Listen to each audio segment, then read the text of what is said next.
Bonjour, Bonjour Pauline, tu ça vas bien? va? Ça va, ça va. Tu, Désolée, j'avais peur d'être en retard.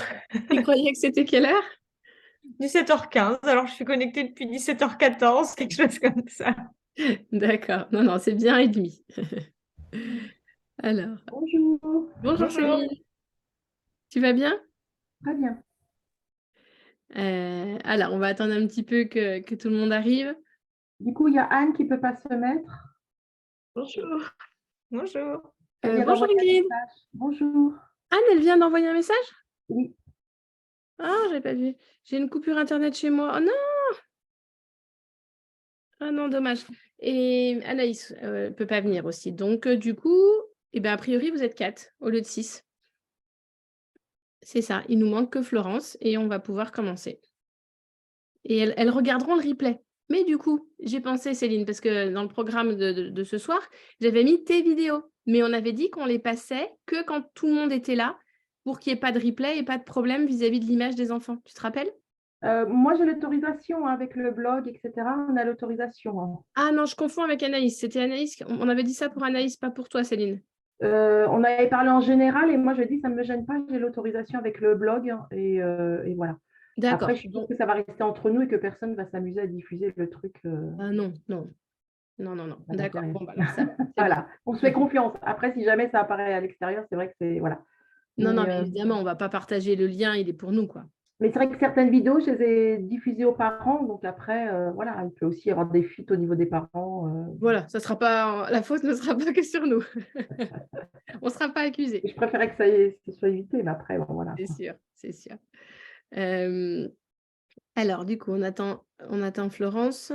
En attendant que Florence arrive, j'ai une anecdote à vous raconter. Et j'ai rigolé aujourd'hui pendant mes ateliers, mais vraiment, j'ai eu un fou rire. Ça fait longtemps que ça ne m'était pas arrivé. J'ai une petite qui est en grande section, Cassie, qui est en train de rentrer à fond dans l'apprentissage de l'écriture et de la lecture. Donc, elle connaît plein de lettres rugueuses, elle commence à écrire des mots avec les lettres mobiles. Et tout à l'heure, je lui ai dit, oh, bientôt, tu vas pouvoir écrire un message à ta maman. Et elle me répond, bah non, j'ai pas de portable. Ah, Mais ça sortait, ça venait du cœur. Parce que pour moi, un message, j'étais dans mon matériel, écrire des petits messages quoi, sur des bandes de papier avec un crayon. on est Et coupé. De quoi, Céline? Euh, Non, ça a été coupé. Je vous ai perdu pendant 1 minute. Ma connexion à Internet est Ah, instable. Attends, je vais aller voir mon fils. Je vais lui dire parce que je pense qu'il est en train de prendre la connexion. d'accord. Et du coup, c'était trop marrant, quoi. Je lui dis, tu vas pouvoir écrire un message à ta maman. Et son premier réflexe a été, je peux pas, j'ai pas de portable. Et je pense que ça, il y a 15 ans ou 20 ans, ça serait peut-être pas arrivé, ce genre de réflexion. Possible. Voilà. Bon, alors, je vais en voir si Florence arrive. Elle arrive, elle a quelques Ah, minutes de retard. d'accord. Bon. Euh, Bon, on va commencer. Elle nous rejoindra. Je vais vous partager mon écran. Alors, il faut que je sois sur la bonne page. Mince, j'ai Pardon. ouvert une autre fenêtre et Excusez-moi, je vous ai perdu. Là, voilà. je devrais y avoir moins de soucis maintenant. D'accord. Je vous partage mon écran tout de suite. Oui, c'est là. Tac. Donc, vous êtes sur le côté. Est-ce que là, vous le voyez? Voilà. Alors, je voulais... Oh, mince, c'est pas... Oh, c'était bizarre. C'est revenu sur l'autre page. Est-ce que vous avez déjà entendu parler du décalogue de l'éducateur? Non. Non. Non? Ingrid, Oui. oui? Et Ingrid, est-ce que tu as en tête les 10 points du décalogue?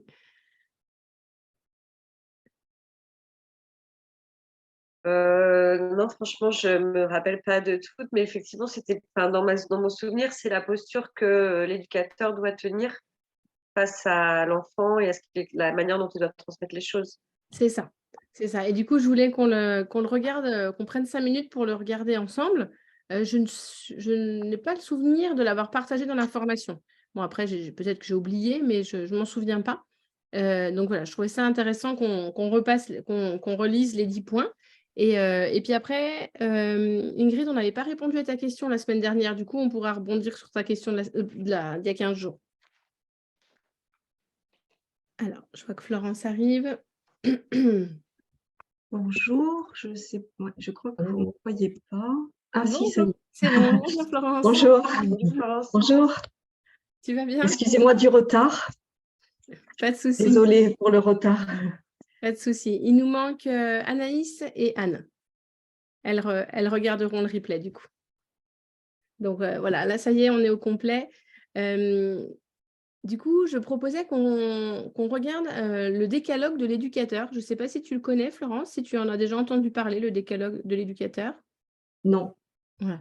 Donc, il y a 10 points qui concernent justement l'attitude de l'éducateur, enfin de l'adulte. D'accord. Ne touchez jamais l'enfant, sauf s'il vous y invite, d'une manière ou d'une autre. Alors après, c'est vous qui voyez. Des fois, on passe, on ne dit rien, on se fait nos petites remarques personnelles. Et si des fois, on a envie de partager, n'hésitez pas. Moi, je sais que je suis tout le temps en train de les toucher, de faire ça. Du coup, cette phrase, quand je l'ai relue, là, elle m'a interpellée parce que c'est vrai que je le fais, en fait, alors que je ne suis pas invitée à le faire. Moi, je le fais spontanément aussi. Ouais, moi aussi. Moi aussi. Ouais, recalé. On est toutes recalées. Mais du coup, le fait que ça soit, que cette phrase soit écrite, est-ce que ça vous dites non, mais c'est bon, ce que je fais, c'est normal, c'est une petite marque d'attention, donc il n'y a pas de problème. Ou est-ce que ça vous donne envie de réfléchir à ça pour éventuellement changer de posture? Alors moi, personnellement, je sais que c'est des choses auxquelles j'ai déjà réfléchi, ayant travaillé longtemps avec des enfants avec un handicap mental sévère. Et c'est des choses qu'on travaille beaucoup en analyse des pratiques, parce qu'effectivement, c'est des enfants n'étant pas verbaux, comment garantir, eux, leurs besoins de limites. Et donc, on a eu beaucoup travaillé sur la question de l'infraverbal et du langage corporel. Donc, après, j'aurais toujours à travailler, hein, j'en ai bien conscience, mais j'ai le sentiment je vois, par exemple, dans ma classe, je vois bien qu'il y a une petite fille qui a besoin de beaucoup plus de distance et vers laquelle j'ai beaucoup moins ce geste de je suis là. Voilà, ça va être plutôt par le regard ou le mot, mais je lui touche beaucoup moins l'épaule pour lui signifier que je suis là. Oui, Je tu veux pense que dire c'est que des choses. selon l'attitude de l'enfant, il y a des enfants pour lesquels on osera, instinctivement, on ne le fait pas, ça, parce qu'on sent qu'ils ont besoin de cette distance. C'est ça que tu veux dire? En tous les cas, moi, j'ai senti effectivement qu'elle exprimait par sa posture ou par son regard Ouais. qu'elle n'avait pas envie qu'on la touche. D'accord. Donc, voilà. Et ça me fait penser à la petite Zoé là, qui vient aux ateliers depuis septembre. Elle crée, comment dire, il y avait un petit peu cette distance entre elle et moi. Jamais elle, même pour mettre sa main sur mon poignet, vous savez, quand elle veut me parler, je sentais qu'elle le faisait un peu de loin. Elle n'était pas proche physiquement. Et aujourd'hui, elle s'est assise sur mes genoux. C'est elle qui est venue et qui, voilà, elle s'est assise sur mes genoux. Puis du coup, elle est restée comme ça 5 minutes. Et je me suis dit, ah, ça y est, elle ose se rapprocher physiquement, hein. Alors que je la connais depuis septembre, quoi, de septembre à mars, ça a pris du temps. Mais là, ça y est, je sens qu'elle se rapproche, quoi.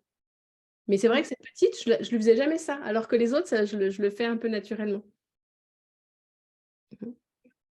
Alors la deuxième, c'est ne dites jamais de mal d'un enfant, ni devant lui, ni en son absence. J'espère qu'on est par calé là.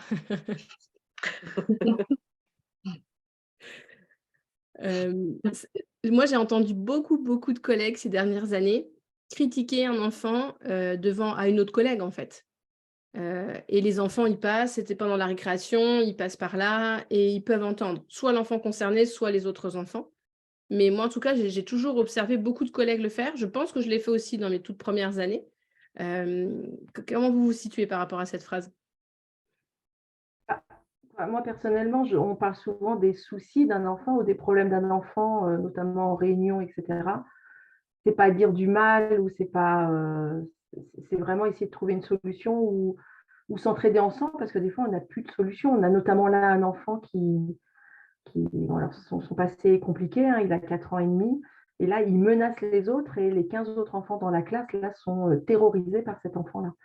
Donc, c'est vrai qu'on en arrive à discuter et à se demander, mais qu'est-ce qu'on va faire et qu'est-ce qu'on peut faire? Donc, on a essayé de trouver des petites astuces, mais là, on est vraiment au bout du bout, et là, il y a des parents qui se plaignent au-dessus, quoi, hein, donc ça Et devient compliqué, hein. c'est pas la même chose d'essayer de trouver des solutions ou de dire du mal d'un enfant.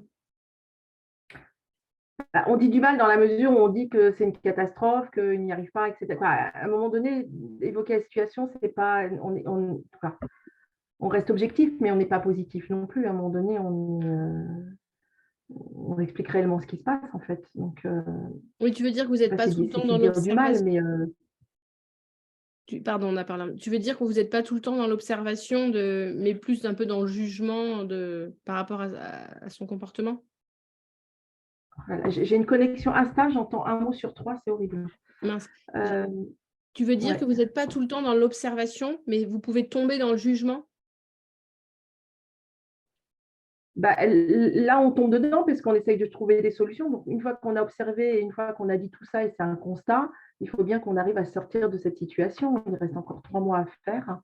Là, il faut dire que la maman est dans une situation où elle va être exfiltrée et mise en province parce que son mari va bientôt sortir de prison. Donc, c'est compliqué, hein. Je sais bien que la situation est compliquée, mais c'est vrai que ne jamais dire de mal d'un enfant, alors devant lui, non, hors de question, mais en son absence, entre nous, on en arrive à évoquer des situations compliquées. Et donc, du coup, Je pense que la limite, elle peut être...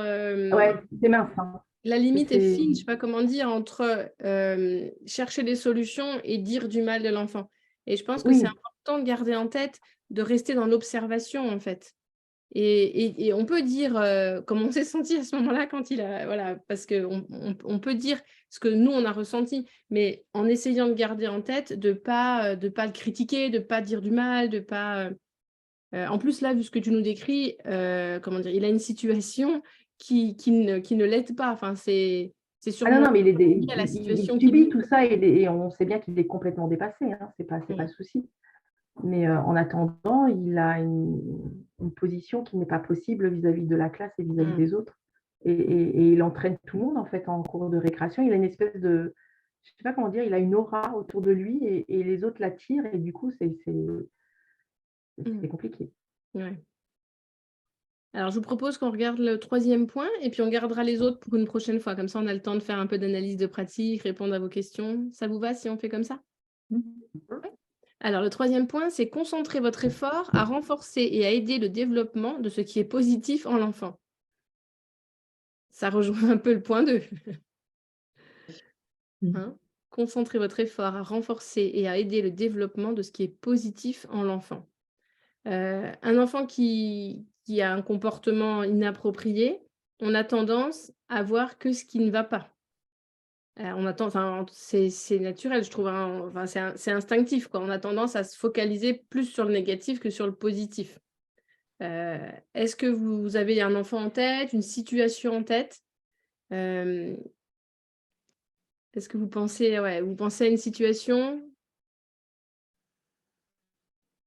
par rapport à votre Oui, vécu? tu as raison, hein, on a tendance à dire tout ce qui ne va pas avant d'aller. Voilà.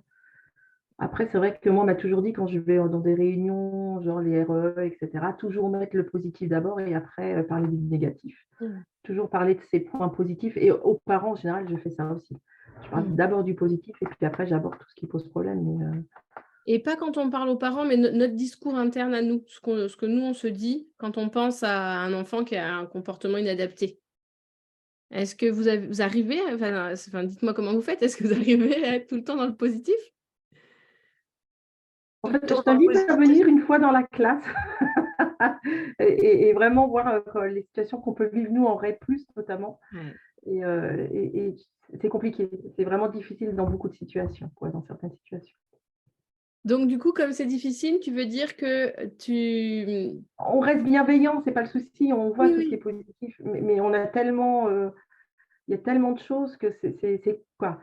c'est compliqué à un moment donné. Entre nous, on va souvent à l'essentiel et on ne se juge pas entre nous, mais on voit d'abord les difficultés, effectivement. Ingrid, tu Oui, moi, Ah non, c'était Florence. oui, je rejoins Céline là-dessus. Moi aussi, je travaille en REP. C'est vrai que des fois, quand on a le nez dans le guidon, c'est difficile mais ça m'interpelle là, ces trois points. C'est bien de les avoir redits. Surtout que là, on arrive à une période de l'année où pour certains, on peut dire que c'est joué ou pas. Enfin, c'est difficile, mais effectivement, parfois être confronté à cette misère, des fois quotidienne, et ce que ça peut entraîner comme violence. Moi, en toute honnêteté, il y a parfois des moments où effectivement la limite est mince dans observer là, le point 2.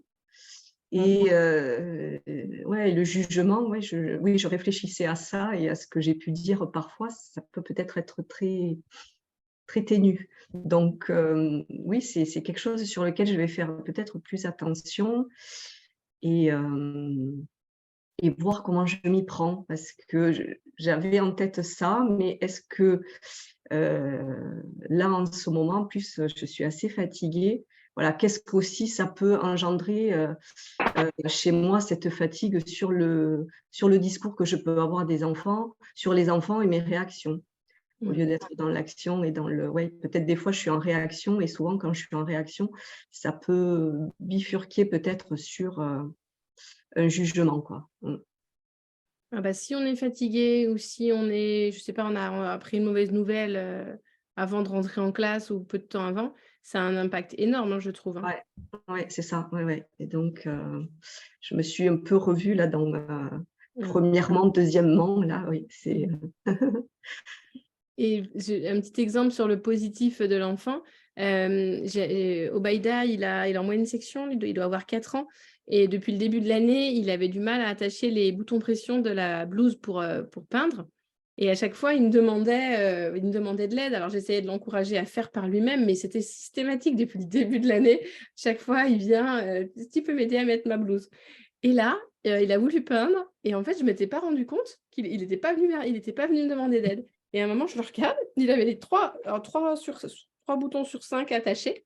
Et du coup, j'ai mis en avant ce positif, quoi. Je dis: «Mais tu as attaché ta blouse tout seul?» Et une autre plus grande qui passait à côté, elle fait: «Ah oui, hein, on l'a pas aidé, hein». Donc voilà, je trouve que c'est important de toujours avoir cet œil pour repérer le positif. Et pour tous les enfants, et encore plus pour ceux qui se comportent un peu mal, parce que du coup, là, on a tendance à remarquer le négatif, quoi. Bah, j'ai envie de dire aussi, si un enfant a un comportement qui n'est pas forcément ajusté, c'est de pouvoir lui verbaliser sur son comportement et pas sur son être à lui. Pas parce que à un moment donné, il est agité ou il est, je sais pas, colérique, qu'il est colérique qu'il se résume à ça, en fait. Ne Et pas c'est mettre vrai une que étiquette, tu veux dire ne pas lui coller une étiquette? bah, c'est d'arriver, j'y arrive pas toujours non plus, hein, mais à dire, bah, là, aujourd'hui ou là, tout de suite, maintenant, tu t'es mis en colère, enfin, voilà, qu'est-ce qui se passe? Et des fois, on peut dire: «Ah mais tu es toujours en colère» ou «Tu es colérique». Mmh. Et donc tu es colérique, ça résume un peu, une personne, Mmh. alors que c'est à un moment donné, ça veut pas dire qu'il est colérique tout le temps, quoi. Et Oui. on a des fois des écarts, en tout cas, je peux avoir des fois des écarts de langage, comme ça, et j'essaye d'être plus vigilante pour pas résumer les enfants à un moment donné, mais qui sont bien plus que ça, en fait. Ouais, pas les enfermer dans une case, quoi. Tu es colérique, Mmh. tu mens, enfin voilà, tu es un menteur ou des Oui, choses comme ça, tu quoi. es un menteur, voilà, par exemple, ouais, tu es un menteur. Alors Mmh. ça, en plus, quand ils sont petits, Ouais. ça me Mmh mh. D'accord. Donc voilà, ce qu'on fera, c'est on regardera les autres points au fur et à mesure, mais je trouve que c'est pas mal de relire le décalogue de l'éducateur, ça nous permet de poursuivre la réflexion. Alors, il y avait ta question Ingrid, est-ce qu'elle est toujours d'actualité par rapport à la position de l'éducateur? Hem Pardon, ça c'est un des derniers groupes qui n'est pas encore en silencieux, qui doit être en silencieux. C'était ma question du jour serait orientée encore vers l'ajustement de la place de l'éducateur entre le groupe et l'enfant. Comment garantir notre Oui, présentation, notre présence pleine à un enfant tout en accueillant ce qui se passe dans le groupe? J'ai visionné oui. hier soir Le Maître et l'enfant et j'ai quelques pistes et échanger à plusieurs m'aide aussi. Mm. Oui? C'est vrai que ça reste toujours. Alors, effectivement, dans le documentaire, j'ai pris un peu comme point d'appui. Alors, on avait déjà évoqué la question du tutorat quand on avait parlé du passage aux toilettes, là, où c'était un peu compliqué pour moi à ce moment-là. Et que voilà, j'ai trouvé que c'était trop difficile de leur demander ça. Mais par contre, c'est vrai que j'essaye d'inviter de manière plus importante maintenant les plus grands, enfin qui maîtrisent par exemple certains ateliers, qui les maîtrisent bien, d'inviter les petits, d'aller vers les petits pour les aider si je vois qu'ils sont un petit peu en difficulté. Ou ça m'est même arrivé, un petit qui voulait faire un atelier que je lui avais pas j'avais pas eu le temps de lui présenter, de demander à un grand: «Est-ce que tu peux lui montrer?» Pour rester disponible, auprès de l'enfant avec qui j'avais commencé, une présentation. Et alors je dirais que, alors peut-être ça va venir, mais qu'aujourd'hui je prépare un peu mieux cette organisation en tutorant un peu d'autres enfants, et ils commencent à le faire par eux-mêmes, à aller aider des plus petits. Ce qui reste encore pour moi difficile, c'est la gestion d'un conflit. Quand je suis en présentation ou j'essaye un peu comme ça, mais souvent encore, ça m'arrive de lâcher l'enfant avec qui je suis pour aller réguler le conflit, quoi. Oui. Donc si vous avez des pistes, je suis preneuse. Est-ce que vous avez des pistes pour Ingrid? Comment vous réagiriez si en pleine présentation, il y avait un conflit dans la classe avec d'autres enfants? J'avoue que je vais régler le conflit, quoi. Comme toi, Ingrid. Après, c'est vrai que je leur rappelle avant de commencer toutes les consignes, etc. Et j'essaye de faire au mieux. Après, moi, j'ai des grands, là, c'est quoi, moyen grand, et ça va bien. Je pense que l'année dernière, ça a été beaucoup plus compliqué, donc je sais pas. Moi, je pense que j'ai l'impression, Ingrid, que tu aurais envie de ne pas t'interrompre pendant la présentation. Et en même temps, ce conflit-là qui est en train d'arriver, tu peux pas l'ignorer, tu peux pas être sereine, tu peux pas continuer ta présentation sereinement si tu sais qu'il risque de te blesser, de te faire mal. Tu vois, c'est ça, en fait. Oui. Ça t'embête de t'interrompre avec l'enfant, mais en même temps, tu peux pas être sereine puisqu'il se passe quelque chose d'important à régler. Enfin, Oui. En général, c'est essentiellement les conflits entre des tout petits et petits. Quand il y a quand j'entends des moyens, moi j'ai tout petit, petit, moyen, de moyens qui commencent un peu à chamailler, je suis moins, voilà, je vais jeter un œil, mais je sais aujourd'hui qu'ils peuvent réussir à trouver sinon un terrain d'entente, au moins aller d'un côté et de l'autre bouder, quoi. Donc voilà, mais je pense à certains enfants particuliers, des très petits et petits, ça va jusqu'à se mordre, se taper, et là, voilà, là, effectivement, je suis pas sereine, quoi, et j'ai pas trouvé encore.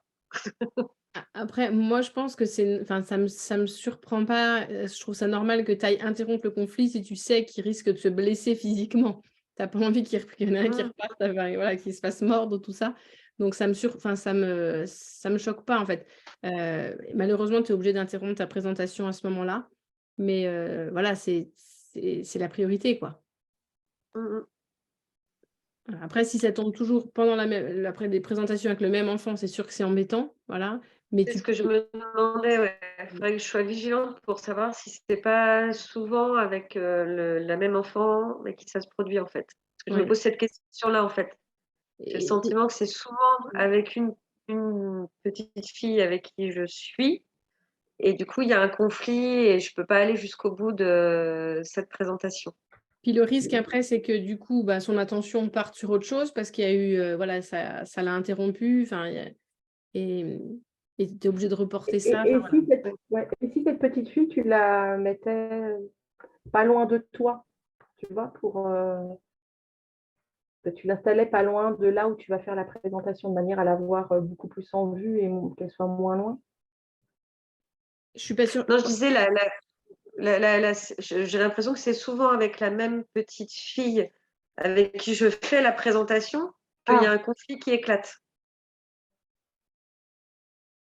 Je ne sais pas si j'étais claire. C'est pas cette petite fille-là qui crée le conflit. C'est Non. l'enfant à qui elle fait la présentation.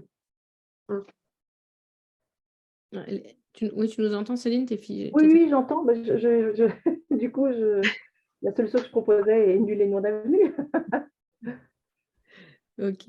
Et dans le film Le Maître et l'Enfant, qu'est-ce qui t'a fait tilt par rapport à ta posture à toi, Ingrid? Pourquoi tu nous... C'est qu'on voit beaucoup de grands qui aident les petits, justement. Il y a beaucoup de séquences où même l'enseignant, enfin l'éducateur, je ne me souviens plus de son prénom, se met sur sa petite chaise, il est à distance et on voit beaucoup des plus grands venir faire des présentations en fait aux plus petits. Et je me dis, alors voilà, c'est vrai que je l'impulse un peu, enfin alors j'oblige jamais un enfant, s'il me dit non, bah il me dit non quoi, mais je vois qu'il y en a certains qui s'en saisissent et qui sont plutôt fiers de le faire et qui commencent en fait à le faire par eux-mêmes. Donc je me dis peut-être que voilà, de faire germer cette petite graine, ça va leur donner une posture différente. Surtout, il y a un certain nombre qui seront donc en grande section l'année prochaine, en niveau grande section l'année prochaine, qui seront toujours dans la classe. Donc je me dis voilà, c'est comme ça aussi que ça va se transmettre de génération en génération. Mais, voilà. Et je trouvais super intéressant parce qu'ils étaient nombreux dans la classe. Et bon, après, il y avait des assistants aussi, hein, mais on voyait quand même beaucoup d'entraide entre les enfants. Et je pense que ta démarche est bonne parce que tu leur envoies le message que c'est possible en fait de s'entraider, de coopérer et que voilà, tu mets ça en valeur, tu vois. Donc du coup, ça va devenir logique pour eux aussi après. Et comme tu dis, l'année prochaine, ça va aider parce que voilà, ils auront une année de plus. Je pense que ça prend du temps quand même, tu vois. Là, c'est la première année ou pas qui sont tout petits moyens? En fait, les moyens étaient là l'année dernière, mais c'est la première année qu'on propose ce fonctionnement-là, en fait. D'accord. C'était un enseignement plus traditionnel l'an passé, sur fiches, enfin voilà. D'accord. Donc, il y a un petit noyau de 5 moyens qui se connaissent bien. Et c'est rigolo parce que c'est mardi après-midi. Ils ont réévoqué en parlant de leur ancienne maîtresse que oh là là, on aimait bien Bénédicte. Et puis ils ont pu dire ça serait bien qu'elle revienne pour qu'on lui montre comment on travaille avec tous nos ateliers. Je trouvais ça chouette. Ils ont. J'ai le sentiment que ça y est, ils ont pris conscience du changement. Ils sont appropriés ce type de pédagogie, en fait, d'apprentissage, et envie de le partager avec leur ancienne maîtresse pour laquelle ils ont toujours un lien voilà, qui est affectif et qui est là. Donc, je trouvais ça sympa. Donc effectivement, je me dis l'année prochaine, ça sera encore mieux. C'est ça. Ça prend un peu de temps. Alors, j'essaye de remettre ça correctement pour qu'on puisse commencer avec la vidéo de Céline. Si j'ouvre comme ça, ouais, c'est bon, ça va. Au niveau du format, je peux peut-être mettre un peu plus grand. Si j'ai plus là, il se passe quoi? Non, ça ne va pas mieux. Ah si, je peux faire ça. En plein écran comme ça. Après, on perd un peu en qualité si je mets en plein écran. Vous me dites? Donc, cette vidéo-là dure 2 minutes 50. Donc, je vous propose que du coup, on observe. Voilà. On peut prendre des notes si on ne veut pas oublier. Et une fois que c'est terminé, on essaye de dire tout ce qu'on a vu de positif, hein, de positif ou de neutre. Et après, dans ce qui pourrait être amélioré. Ça vous va? Oui. Allez, si en plein écran, ça ne va pas, je rebaisserai un petit peu. C'est vraiment tout, tu fais combien?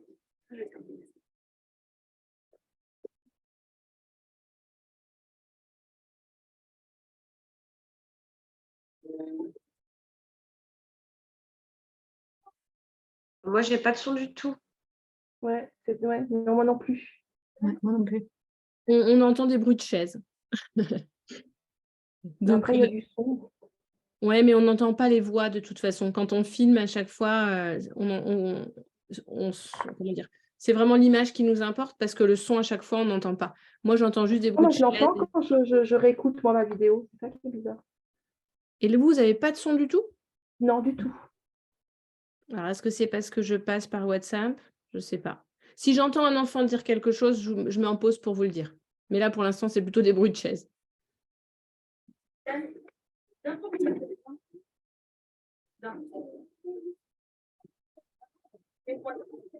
L'aide maternelle a dit viens prendre un atelier.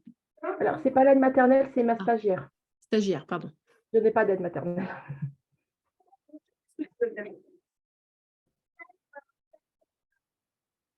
Je prends quoi ici? Qu'est-ce que tu veux faire? Qu'est-ce que tu veux prendre ici? C'est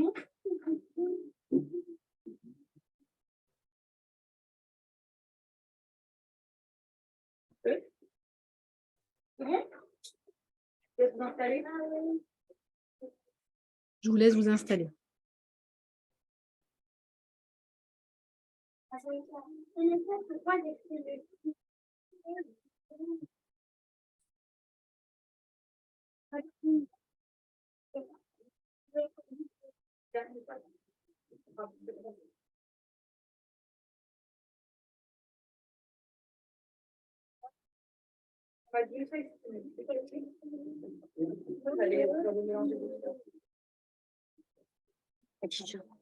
Ça serait bien de sortir toutes les grandes cartes, d'abord toutes les grandes cartes, et après tu essaieras de mettre les petites cartes. Sors déjà toutes les grandes cartes et après tu essaieras de mettre les petites cartes. Regarde, sors les grandes cartes ici. Sors tout. Allez, sors toute la pochette. Sors. Voilà, tu installes tout. Voilà. Hop, installe toutes les cartes. Tu installes tout. Installe les grandes cartes, les unes à côté des autres. Voilà. Voilà, tu les mets les unes à côté. Voilà, ça aide beaucoup mieux. Ça va aller beaucoup mieux. Oui. Ok, on est d'accord. Très bien, vas-y. Et rachat. On enlève tout et on mélange. Hein. Pardon, tu enlèves tout et on mélange. Faire, hein. Allez, vas-y, enlève tout et tu mélanges.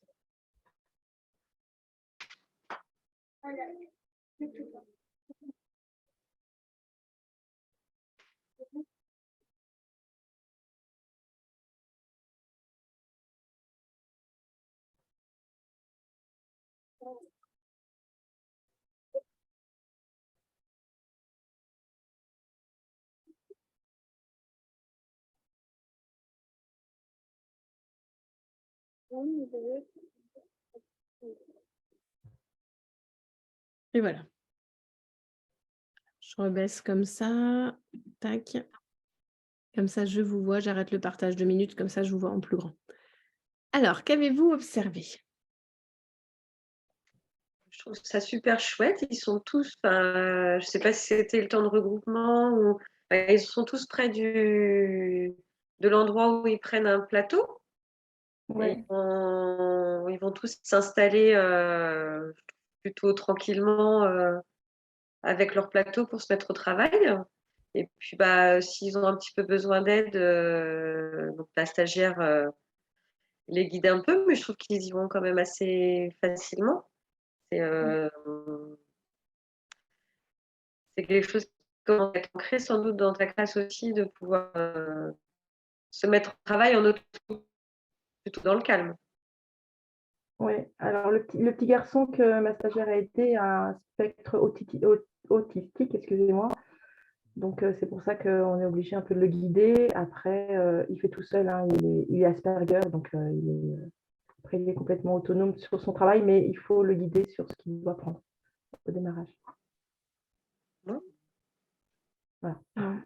Pauline, qu'est-ce que tu as vu que tu aimerais J'étais impressionnée du calme et de la concentration des enfants sur leur atelier.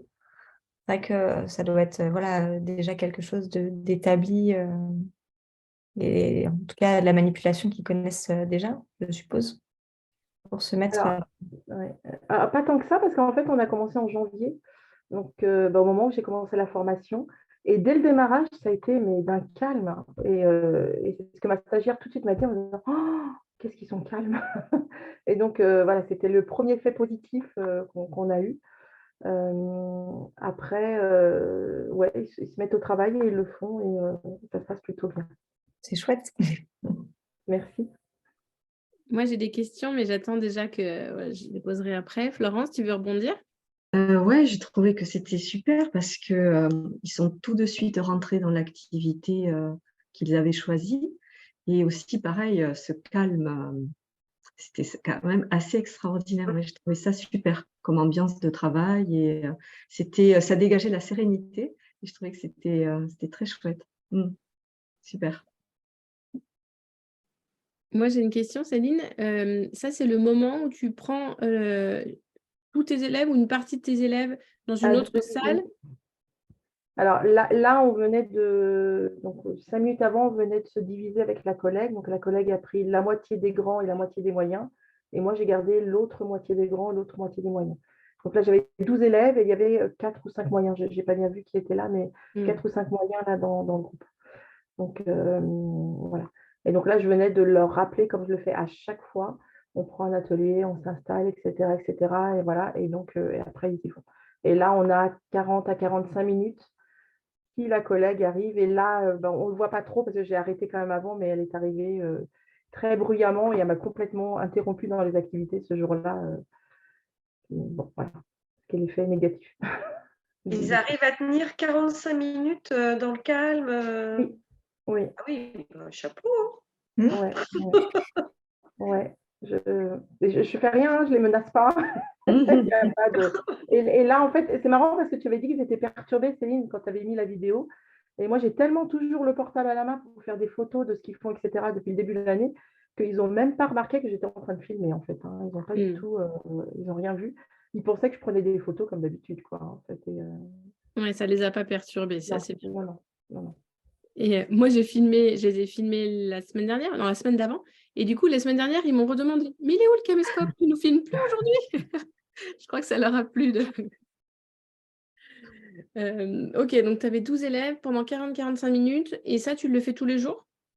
Alors, le mardi, j'ai ce groupe-là. Le jeudi, j'ai le deuxième groupe, puisqu'on tourne le matin. Le vendredi, c'est motricité fine, tout ce qui est motricité fine, etc.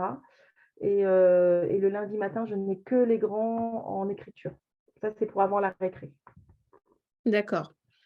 Et là, au niveau de tes ateliers, j'ai vu des maths, j'ai vu un peu de manipulation. Que des maths. C'était que des maths. Que des maths. Que maths, repérage dans l'espace, maths, etc. C'était que ça. Oui, On est en mathématiques avec la collègue à ce moment-là. Donc, en fait, voilà. Et je peux difficilement mélanger puisque sinon, je vais être en porte-à-faux avec le fonctionnement à deux. C'est là que je suis limitée, en fait. Et le fait que je mette tous les matins sur le banc, là, je n'ai pas le choix non plus puisqu'on n'a pas d'environnement préparé. J'aimerais bien mettre dans les placards pour que ce soit tout le temps en place, mais ce n'est pas possible non plus pour l'instant.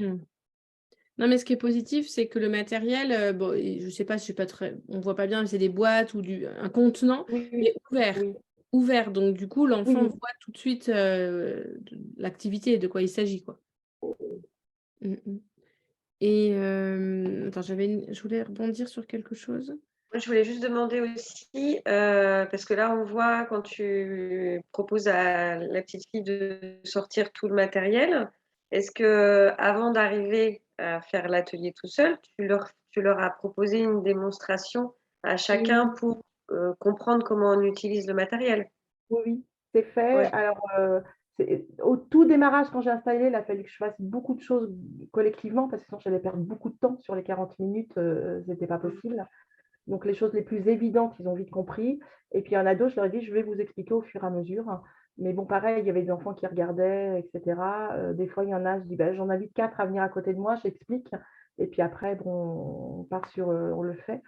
Khadija, elle a beaucoup de mal à s'organiser à chaque fois. Et donc, je lui redis sur certaines choses, mais voilà, il faut lui redire. Donc, une fois qu'on lui redit, elle est partie. Mais il faut à chaque fois lui redire. Oui, tu veux dire sortir son matériel, l'organiser sur la Voilà, table et tout ça. c'est ça. J'ai un Obaïda qui faisait son smart game dans la boîte du smart game aujourd'hui. Je dis, Ah on oui. va sortir le matériel et puis la boîte, on va la fermer puis la mettre de côté, ça sera mieux. Mais après, on le voit aussi dans une autre vidéo, mais là, la petite fille n'était pas là quand j'avais fait la présentation, donc c'était normal. Donc, Ok. Et moi, je m'interroge sur la difficulté des ateliers. J'ai eu l'impression que tous ces enfants étaient en réussite. Est-ce que je me trompe? non. Alors, ils ne sont pas tous en réussite, non. Ils sont, en fait, alors, ça les a vraiment motivés à réussir. Pour certains, ça fait 2, 3, 4 fois qu'ils font les mêmes ateliers et le démarrage était très laborieux. Et maintenant, ils sont tout contents d'y arriver tout seuls. Donc voilà. Et certains, non, sont encore en difficulté, mais ils ont des aides. Donc, ils vont chercher la bande numérique au besoin. Ils viennent me redemander. Ils vont recompter au tableau, etc. C'est pas toujours inné et facile pour tous. En tout cas. D'accord. Et j'ai une question par rapport à la progression du matériel. Est-ce que ce matériel, tu l'as, comment dire, t'as une progressivité dans la difficulté ou pas? Oui, alors au tout démarrage, quand j'ai tout proposé, on était à 6. Là, maintenant, je suis arrivée à 8 ou 10, puisque certains y arrivent. Et il y a des ateliers qui sont jusque 10, et certains enfants, je passe à côté et je leur écarte Ah, tu les écartes? le 9 et 10 en disant, faites déjà les 8, et puis après, on est coupé, je ne vous entends plus. Ouais, On attends. a été coupé. Oui, on a été coupé. Tu les écartes, on s'est arrêté là. Tu les écartes. Voilà, oui, j'écarte les 2 ou 3 niveaux difficiles et après je viens vers eux et j'essaye de mettre. Une petite fille, une moyenne, par exemple, elle n'arrive pas à le 4 et je suis toujours au 3. Et j'ai beau à chaque fois lui mettre le 4 à côté ou lui présenter, il n'y a pas moyen. Voilà. Donc, le déclic aura lieu un moment, mais pour l'instant, ça passe pas. Donc, voilà. Et Et comment Vas-y. Non, vas-y, Non, vas-y. Est-ce que les enfants peuvent, parce que là ils sont assis effectivement, parce que ça m'a fait ce que tu Oui. disais, une petite fille qui n'arrivait pas. Est-ce qu'ils peuvent se déplacer pour se regarder les uns les autres? Oui. J'ai le sentiment que des fois c'est comme ça qu'il y en a un qui va réussir, parce qu'à force de regarder un autre, il va s'y mettre après, quoi. Oui, ils le font. Et d'ailleurs, ils le font à certains moments. Mais là, en fait, ils sont tellement dans leur activité à eux que voilà. Et certains le font en fin d'atelier, ils vont voir les copains, etc. Je dis rien d'ailleurs. Ils ont le droit, d'ailleurs, je dit, vous pouvez aller voir un copain, regarder ce qu'il fait avant de prendre un atelier. Après, je pense que le fait que ce soit que 40 minutes et qu'on s'interrompe et que ce n'est pas tout le temps, voilà, ils sont plus dans leur travail et ils ont moins ce temps d'observation que je voudrais qu'ils aient. Mais bon. J'ai l'impression que 40 minutes, ça te paraît court, ou ça leur paraît court. C'est vrai que j'aimerais tellement être dans un autre fonctionnement que bon voilà, là je fais ce que je peux avec ce que j'ai et ce que la situation me permet de faire, quoi. Ouais. Oui, mais si tu avais d'autres cartes en main, en gros, 1 heure, 1 heure et quart, ça passerait facilement. Oui, Quoi. oui. Ok. Et comment tu fais si ils prennent une activité qui est trop facile pour eux, quelque chose qu'ils maîtrisent déjà et qu'ils l'ont fait plein de fois, et qui sont en réussite, comment tu gères? Alors moi j'ai un grand cahier où je note tout ce qu'ils ont fait et en général la consigne au démarrage c'est d'essayer de faire les ateliers qu'ils n'ont pas encore fait. Donc voilà, et à un moment donné, je leur rappelle en disant j'ai pas vu encore un tel sur cet atelier-là, essayez de le prendre aujourd'hui ou la fois prochaine. Donc, je n'impose pas, mais je leur demande, voilà. Et à partir du moment où tout le monde l'a fait, j'enlève en fait. J'enlève l'atelier et on change. Donc là, j'ai mis en place 2 autres choses là, beaucoup plus difficiles, notamment avec les plus, les moins et des situations problèmes aussi que j'ai commencé à mettre en place. D'accord. Et toi, pendant ces 45 minutes, une fois qu'ils ont... Parce que là, ça a l'air super fluide, en fait. Ils choisissent très rapidement, il n'y a pas trop d'hésitation, à part un enfant. Hop, ils s'installent rapidement, dans le calme. Et du coup, toi, qu'est-ce que tu fais? Quel est ton rôle, du coup, pendant ces... Je bois mon thé, puis j'attends que le temps passe. Non, mais ma question est mal formulée, mais tu vois ce que je veux dire. Non, je rigole, je me moque. Non, mais je passe alors, j'essaye d'avoir un temps pour tous les enfants, ça c'est important. J'essaye de me poser à un moment donné avec tous les enfants. Et puis certains sont en difficulté, donc je viens les aider, voilà. Et puis certains qui étaient vraiment en réussite, quand on voit dans les vidéos d'après, je complexifie un petit peu en leur enlevant tout. Par exemple, les tableaux double entrée, ils font tout. Et j'enlève et je leur remets que ça quand tu poses que ces 5-là. Et je vérifie qu'ils croisent bien en fait les informations et qu'ils savent le faire voilà, correctement. Okay. Tout est perfectible. Hein. Voilà. Le truc, c'est que ce n'est pas autocorrectif. C'est ça, en fait, je me suis aperçue quand on en parlait la fois dernière. C'est que là, ils ont besoin que je vienne pour dire oui, OK ou non. Et on corrige ensemble. Il n'y a pas de... Mais parce que je suis que en mathématiques et que c'est compliqué de mettre autre chose en place en même temps. C'est ça. Pourquoi, j'ai pas compris, pourquoi tu ne peux pas mettre l'autocorrection en place dans les semaines à venir?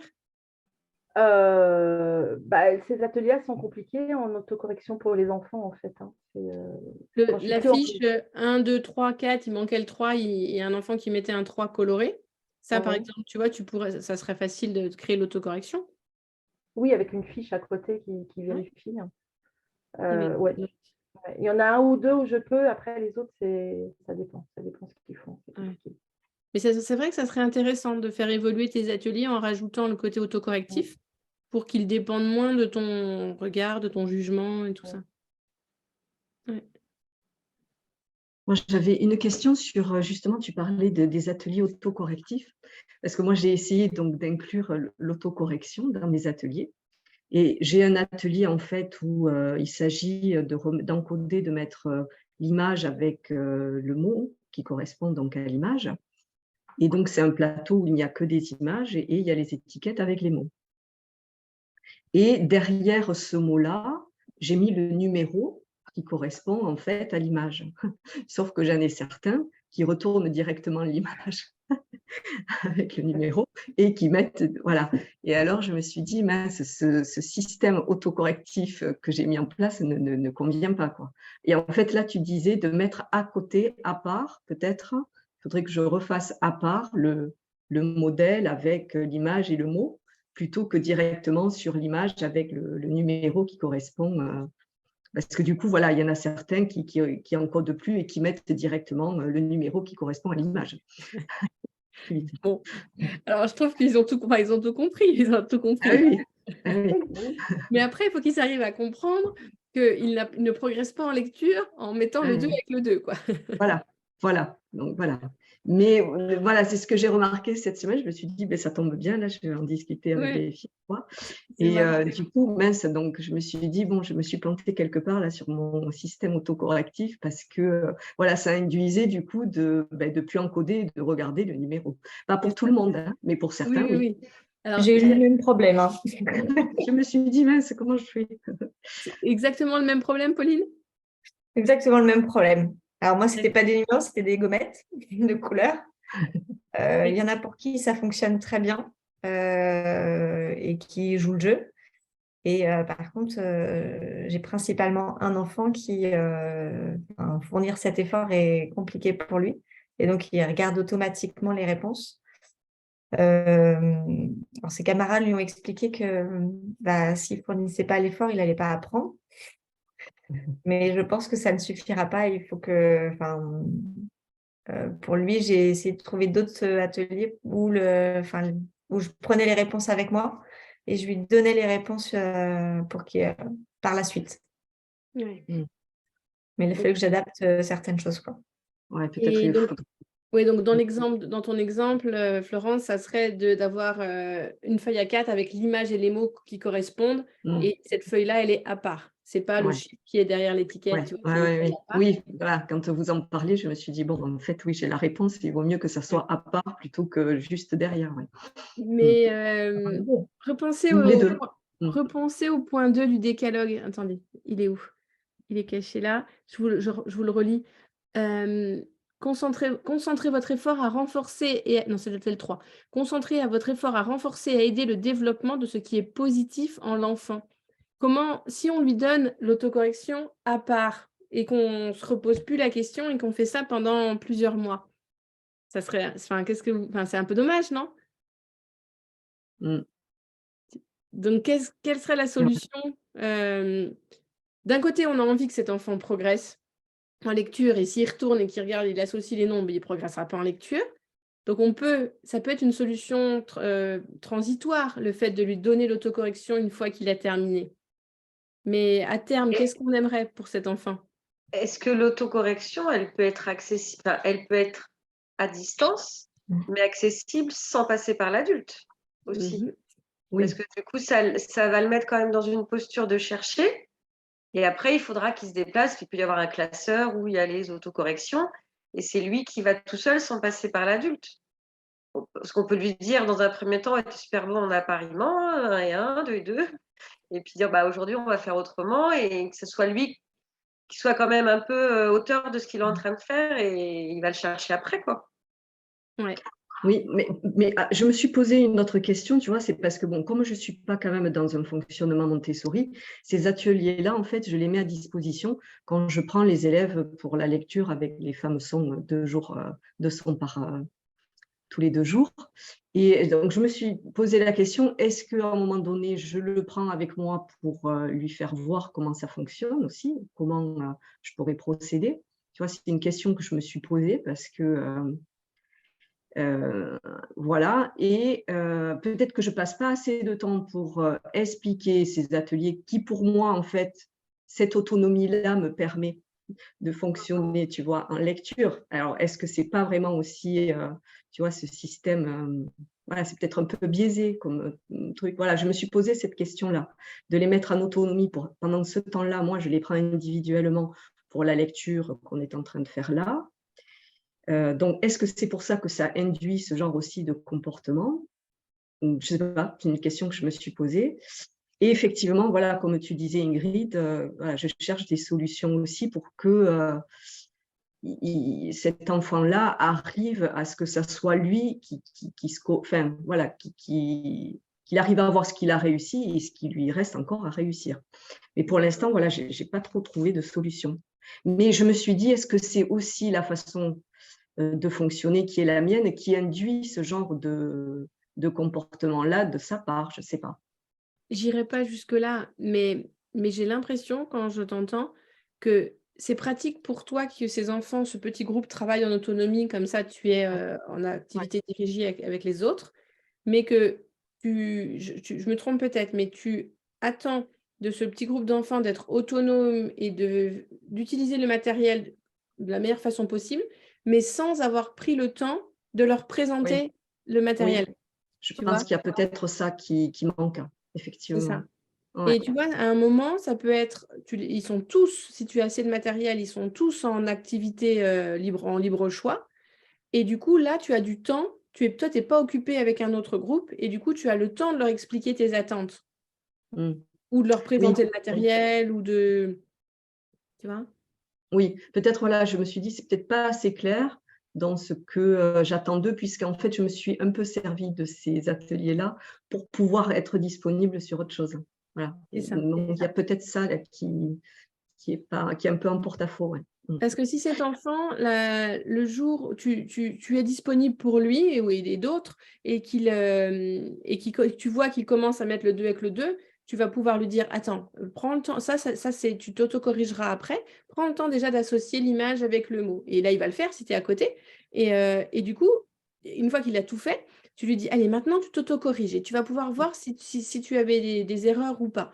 Et du coup, Et s'il n'a pas d'erreur, voilà, en tout cas, les mots pour lesquels il est en réussite, bah, il va être content quand il va retourner et qu'il va dire 2, 2. Waouh, ces deux-là, ils allaient ensemble, j'ai réussi. Et tu sais, quand on réussit, on sécrète de la dopamine, on est heureux, ça fait du bien.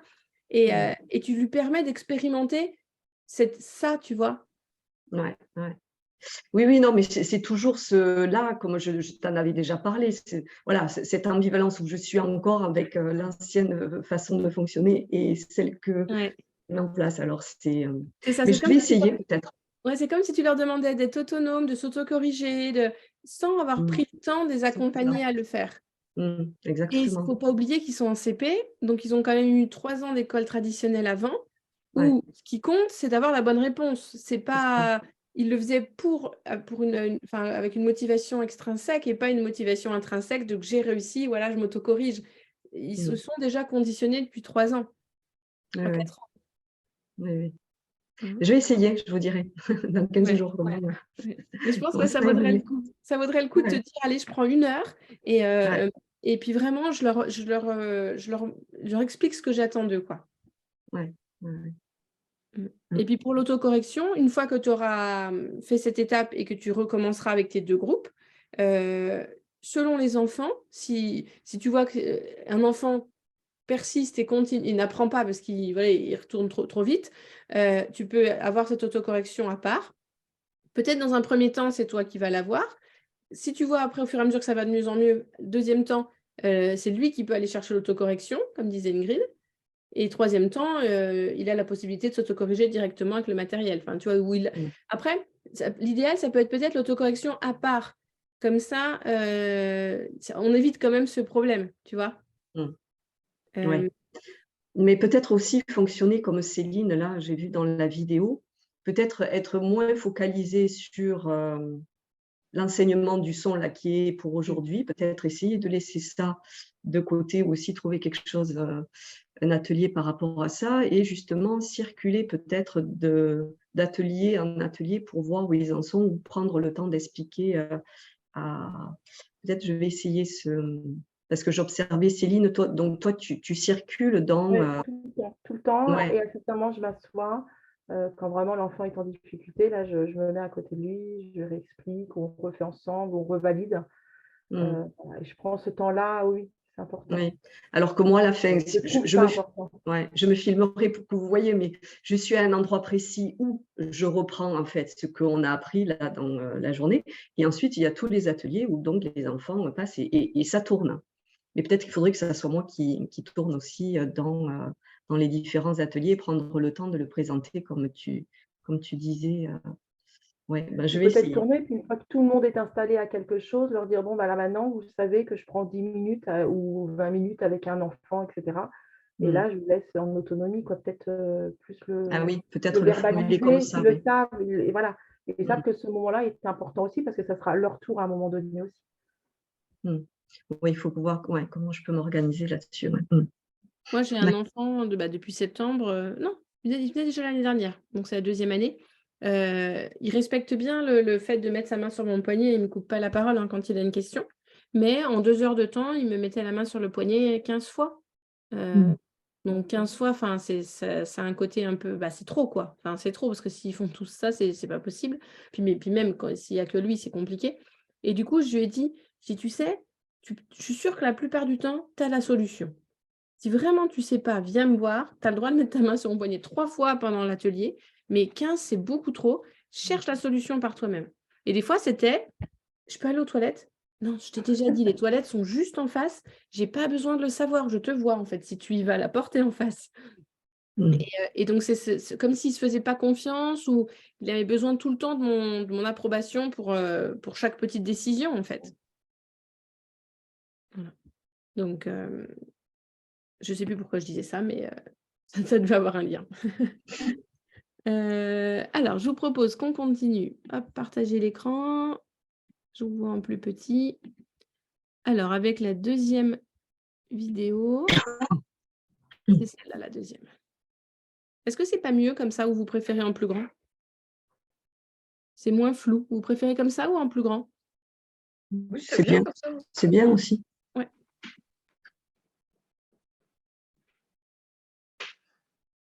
Tableau à double entrée, hein, c'est ça? Ouais. Que cela. Que cela. Que cela, je veux que tu me mettes. Vas-y, montre-moi. Mhm.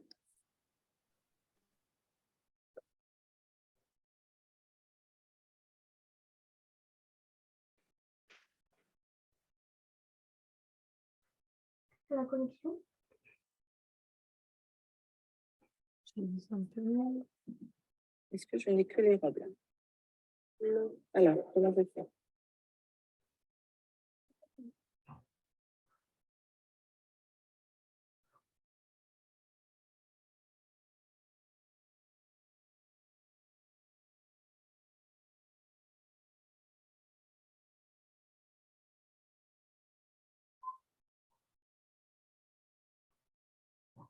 Alors, ça c'est voilà, ici c'était bien fait. Donc là c'est là.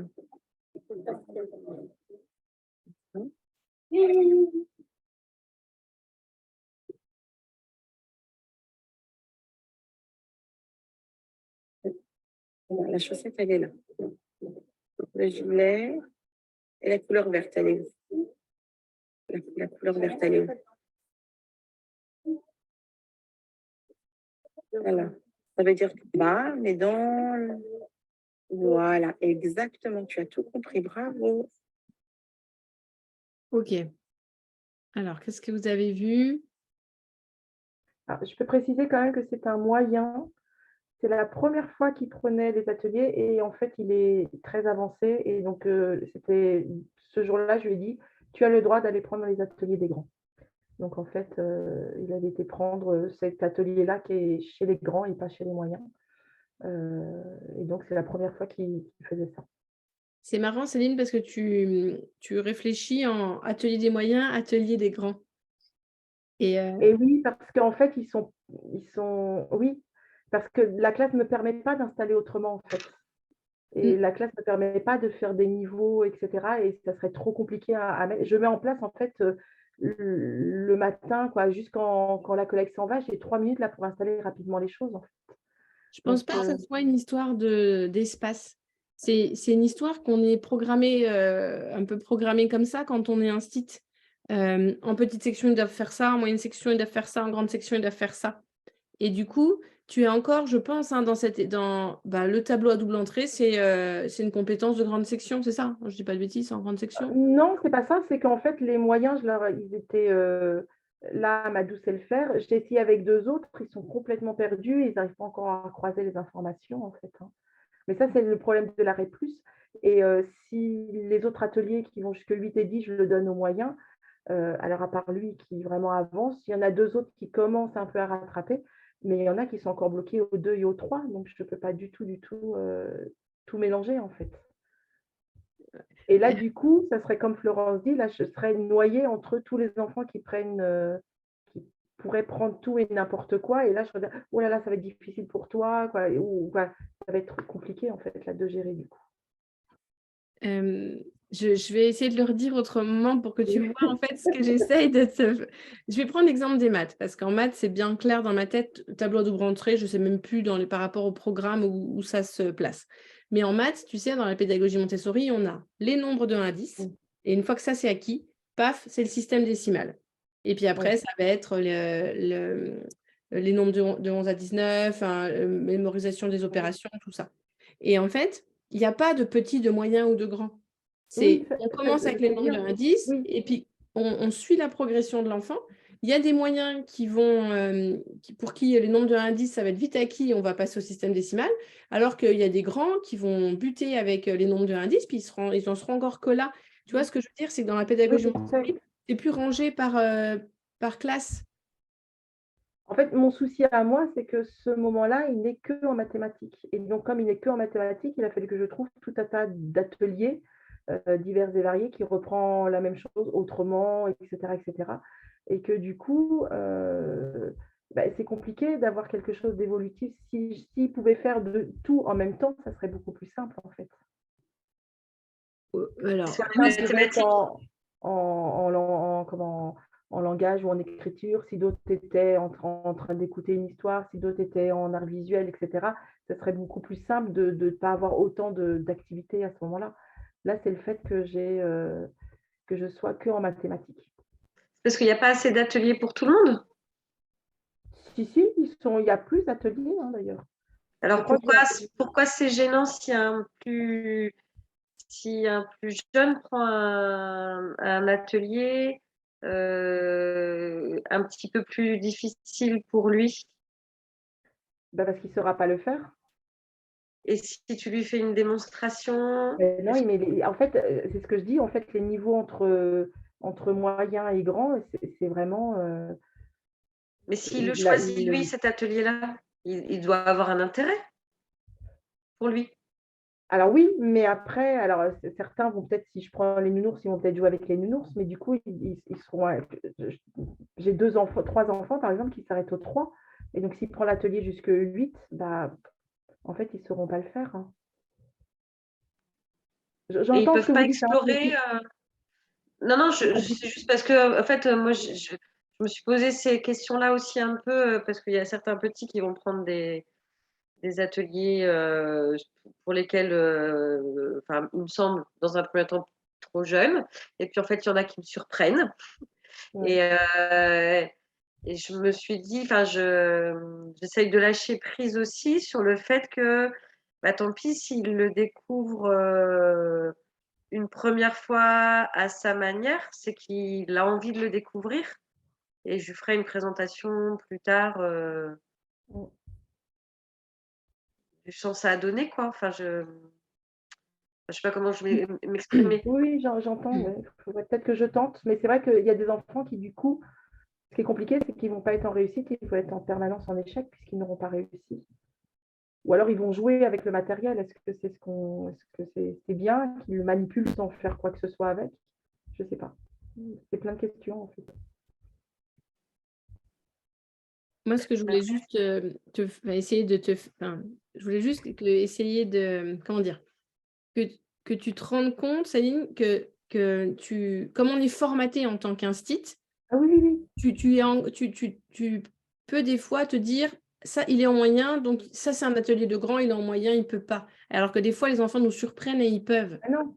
La preuve, c'est que là, il y en a 2 enfants qui font les ateliers. Alors, je dis ça les grands, mais je pourrais très bien dire ça c'est premier niveau et ça c'est deuxième niveau. Quoi. Voilà, et toi tu vas au premier niveau et quand je te le dirai, tu peux aller au deuxième niveau. En fait, mais grosso modo dans la classe, à part 2 enfants, Amadou qui est très avancé et un autre qui arrive derrière, les autres sont vraiment bloqués et on a vraiment... J'ai encore un enfant qui ne parle pas du tout français, par exemple. Et qui ne comprend pas ce que je lui dis, d'ailleurs. Je peux lui représenter l'atelier 10 000 fois, je pense que ça va être 20, quoi. Ça va être difficile. Ok. Alors, pour les dernières vidéos, je vous propose qu'on alterne un peu et je vous propose de vous montrer ce que j'ai filmé il y a 15 jours pendant mes ateliers. Et puis les vidéos qu'on n'a pas vues, Céline, on les gardera pour la fois suivante. Hein, voilà. Et si Florence, voilà, tu as envie aussi de filmer pour la prochaine fois, ça pourrait être bien. Hein. Oui, je vais essayer parce que bon, il faut se lancer, même si je ne fais pas de Montessori, moi, vous pourrez me dire ce que... Mais moi non plus, je ne fais pas de Montessori, tu vois. Oui, voilà, c'est pour ça. Donc, ton courage me donne du courage aussi. Voilà. C'est bien, Céline s'est lancée, du coup, vous allez oser vous lancer derrière. Alors, je repartage l'écran. Hop. Donc, je mets la vidéo ici et comme ça, je vous vois sur le côté. Vous me dites s'il y a du son.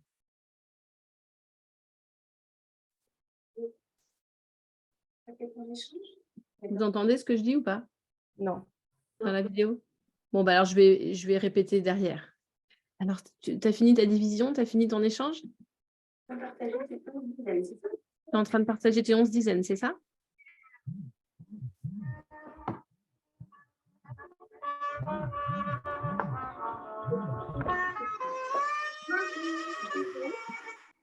C'est quoi la musique? Il y a de la musique? Non? C'est quoi la musique? C'est moi, excusez-moi, c'est mon téléphone. J'arrivais pas à le...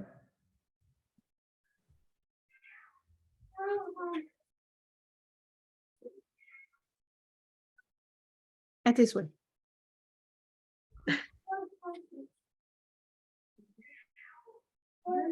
800, 900.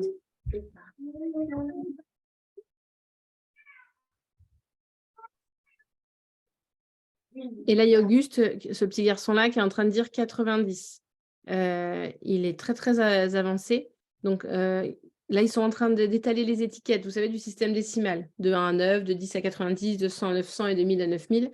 Et moi, c'est vrai qu'à cette étape-là, grande section CP, enfin, on dit 5 dizaines, on ne dit pas 50. Et Auguste, lui, il est en train de dire 60, 70, 80. Du coup, moi, je dis, oui, c'est ça, 60, 6 dizaines. 9 dizaines, c'est bien, oui. Et 10 dizaines, c'est pareil que... Et 10 dizaines, c'est pareil que 100, il me répond.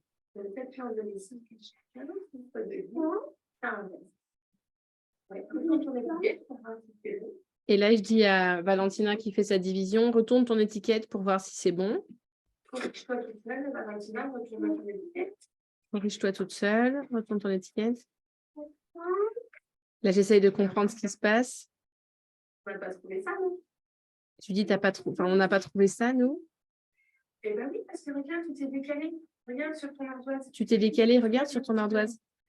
En fait, regarde, tu t'es décalé là. Le 1, il est là.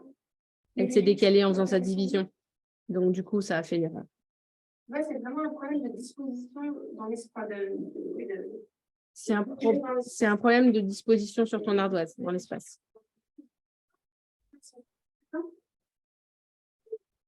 Et 900, Auguste, il dit.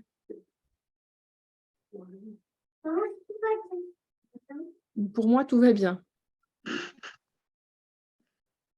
Il remet un peu ses étiquettes. Moi, j'ai fini.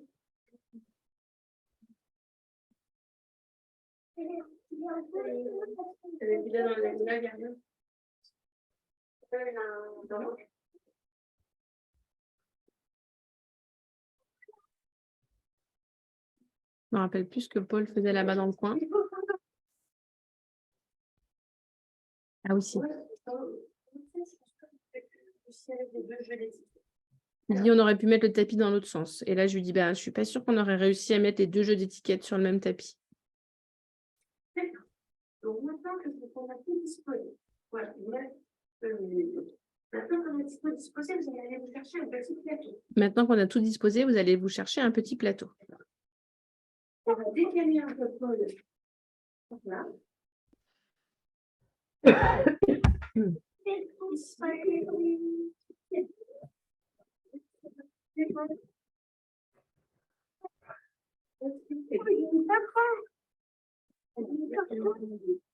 Les plateaux étaient rangés juste sous le caméscope, à ce niveau-là.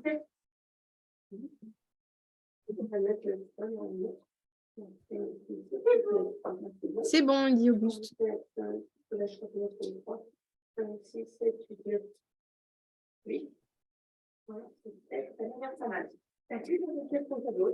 T'as plus qu'à remplir ton tableau, c'est tout bon. Paul, là, qui est caché derrière la table, il était en train de faire la table de Pythagore avec les perles. Je suis à côté de toi. Alors, je lui ai dit, je suis à côté de toi, mais je n'ai pas compris ce qu'il m'avait dit et pourquoi je ne me rappelle plus pourquoi je lui ai dit, je suis à côté de toi. Je crois qu'il était en train de se décourager.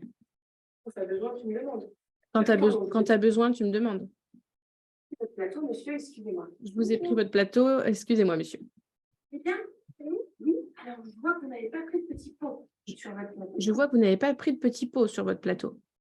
Pour pas que les unités elles roulent. Pas que les unités, elles roulent. Moi, la table de Pythagore, je la connais bien. Si je le fais à ta place, tu ne vas pas apprendre. Moi, la table de Pythagore, je la connais bien. Donc, si tu veux, si je le fais à ta place, tu ne vas pas apprendre. Je crois qu'il me demandait d'écrire à sa place. Ça ne te sert à rien. Non, oui, alors, bonjour madame, vous allez bien? Bonjour madame, vous allez bien? Oh. Ah oui, Auguste dit c'est pas juste parce qu'il voulait passer en premier. Donc, ça, c'est des étiquettes ici. Ça, c'était des étiquettes, Cassie. Ça, c'est les tiennes, Auguste. D'accord, vous prenez bien à chaque fois du bon côté. Vous prenez bien du bon côté. Je vais mettre en premier. Auguste, monsieur Auguste, je vous demande 3 000. Je voudrais 3 000, s'il vous plaît. Je décale bien à chaque fois pour que Cassie puisse s'approcher. Tu décales bien chaque fois pour que Cassie puisse s'approcher. Bonjour madame, je voudrais 4 000, s'il vous plaît. Allez, c'est parti, Paul. Alors, à chaque fois, vous m'apportez. Allez, c'est parti, Paul. et les perles. Je veux les étiquettes et les perles. L'étiquette et les perles à chaque fois. Non, là, tu m'as apporté l'étiquette, mais il faut les perles. Tu as apporté l'étiquette, mais je veux les perles aussi. Voilà, on est au 7. On 7 8 fois. Paul, t'en es au 7. 7, 8 fois 7 2 fois. ou 7, 2 fois, j'ai pas bien entendu. 7 2 fois. Voilà, c'est ça.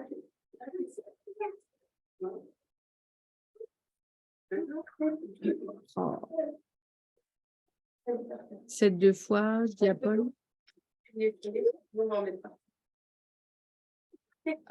On s'arrête là. Et dites-moi ce que vous avez vu. Ça fait bizarre de se voir. Hein. Mais allez-y, lâchez-vous. Tu as combien d'enfants là du coup? 6. Et j'ai 23 mètres carrés. Donc c'est C'est vrai petit. que ils sont assez serrés, du coup, je trouve qu'ils arrivent bien à se concentrer malgré leur proximité, c'est chouette.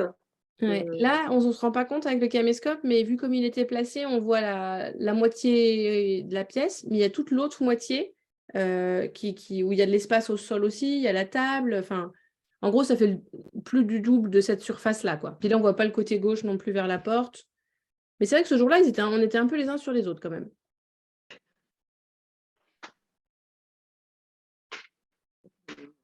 Qu'est-ce que vous avez vu? Qu'est-ce que vous avez remarqué? Ils sont assez attentifs à pas marcher sur les tapis. Je trouve que c'est plutôt chouette. Après, les deux qui sont sur le système décimal, au moment d'aller chercher leur matériel, effectivement, c'est plus difficile de faire attention à ce que l'autre avait pris. Le petit garçon, il s'est retrouvé à 2 reprises à avoir assemblé des cubes et la petite fille lui avait pris les cubes et mais il ne s'est pas laissé déconcentrer parce qu'il a continué à chercher quand même pour avoir le compte. Et il a fait la pyramide pour faire les 3. Ouais, ils aiment bien faire des pyramides, enfin des empiler les cubes, ils aiment bien. Et comment tu as déterminé que ces enfants-là pouvaient faire cet atelier-là? Je rebondis sur ce que tu disais tout à l'heure. J'imagine un petit qui prend ça, je fais quoi? Alors, ça m'est arrivé, pas qui a pris ça, mais qui m'a demandé de faire ça. Cet après-midi, j'ai reproposé cette activité à d'autres enfants. Et Obaïda les voyait avec les perles, les voyait s'amuser, prendre du plaisir. Et Obaïda, il m'a dit, moi aussi, je veux le faire, ça, en me montrant les perles. Et Obaïda ne maîtrise pas les nombres de 1 à 10. Il est en moyenne section et ce n'est pas encore acquis les nombres de 1 à 10. Donc, du coup, les perles, ça l'attire. Et je lui ai dit, ben non, enfin, pas tout de suite. Je n'ai pas dit non, je dis pas tout de suite. J'ai encore plein d'autres choses à te montrer avant de te montrer ce matériel-là. Et comment je sais qu'ils en sont là? Parce que tous les deux, donc Cassie est en grande section et Auguste en CP et a sauté une classe. Pour eux, les nombres de 1 à 10, c'est toutes les présentations qui sont dans la catégorie les nombres de 1 à 10, c'est acquis en fait. Les chiffres rugueux, les barres rouges et bleues, les fuseaux, les jetons, j'en oublie là. Tous ces matériels-là, pour ces matériels-là, c'est acquis. Donc du coup, l'étape d'après, c'est le système décimal.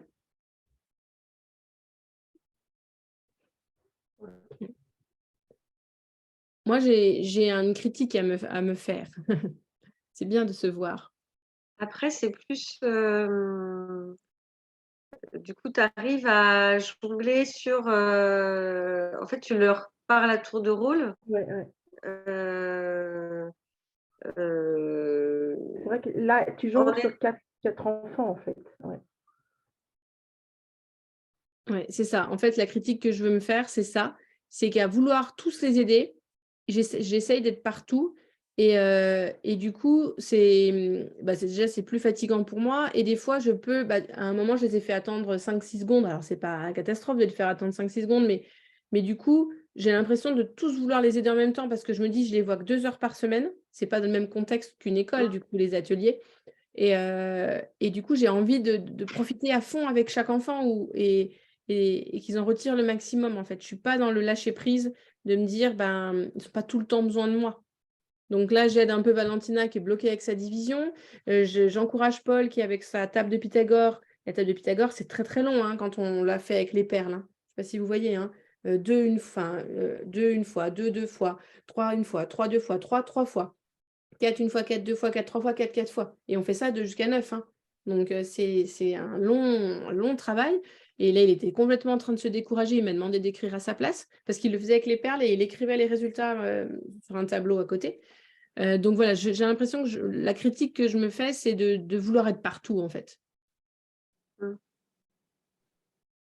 Voilà. Après, les attendus, quand les enfants viennent pour des ateliers comme ça, seulement voilà, 2 heures par semaine, les attendus des parents, c'est vraiment qu'il y ait juste le goût d'apprendre. Est-ce que c'est l'objectif d'avoir un résultat sur leurs apprentissages? Il y a, on va dire, il y a 2 groupes de parents. Ça va dépendre pas mal de l'âge de l'enfant. Entre 3 et 6 ans, quand l'enfant n'a pas de difficulté, c'est que le parent comment dire, reconnaît les bénéfices de la pédagogie Montessori et comme son enfant est dans une école traditionnelle, a envie qu'il en profite pendant les ateliers. Voilà. Et du coup, là, ils n'ont pas d'attente particulière. Moi, je leur raconte à la fin, je prends toujours 2-3 une minute ou 2 par parent, vu qu'ils sont 6 ou 7 à la fin, quand c'est l'heure. Mais ils n'ont pas forcément d'attente particulière. Ils sont contents de voir que leurs enfants prennent du plaisir, progressent. Et après, pour les plus grands, leur but, c'est quand même de trouver une alternative à l'école pour enrayer un peu les difficultés. Voilà. D'accord. Voilà. Donc là, l'attente est un peu plus importante pour les plus grands. Non, parce que du coup, ça peut aussi, pour toi, induire aussi cette volonté de pas lâcher, d'être très présente pour soutenir l'apprentissage, en fait. C'est Et, ça. On n'a pas le temps, c'est quand même hyper important. Dans une classe, on a, je sais pas, 6 heures par jour, 4 jours par semaine. On n'est pas du tout. Là, on est sur 2 heures par semaine. Donc, ça n'a rien à voir, quoi. Donc, c'est pour ça que je me sens un peu plus pressée par le temps.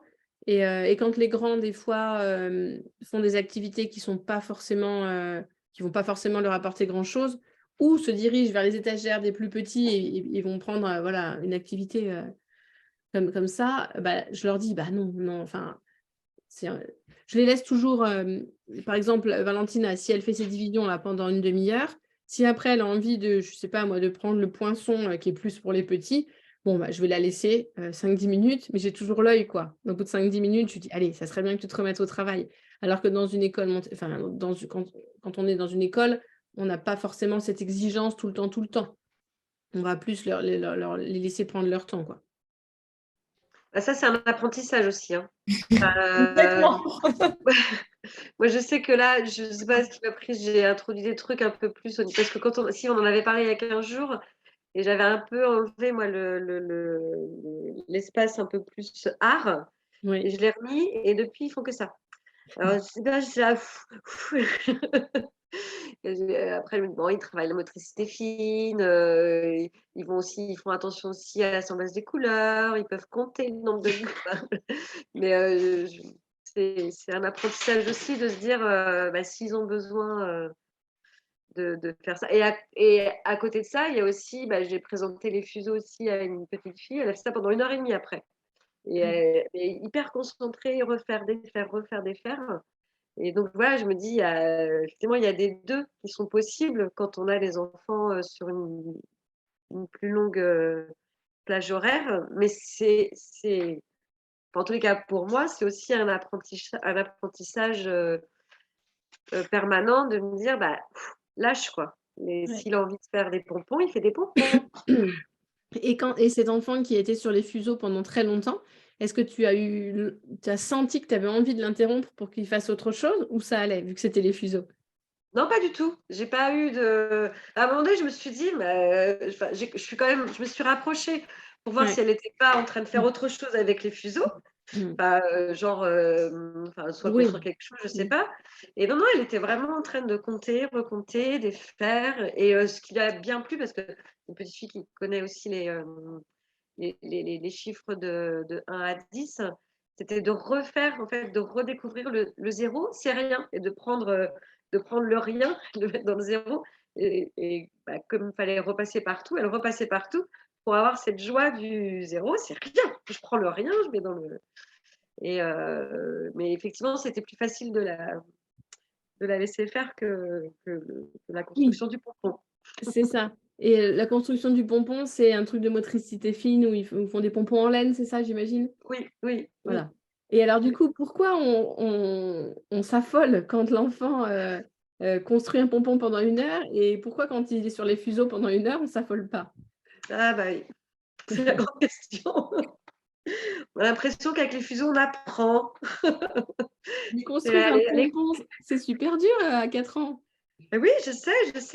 Mais à l'école, moi, je faisais pas de pompons. Ouais. Et là, C'est marrant, tu vois, tu dis à l'école. Donc, c'est vraiment notre expérience, Oui, notre vision, parce que nous, on a vécu.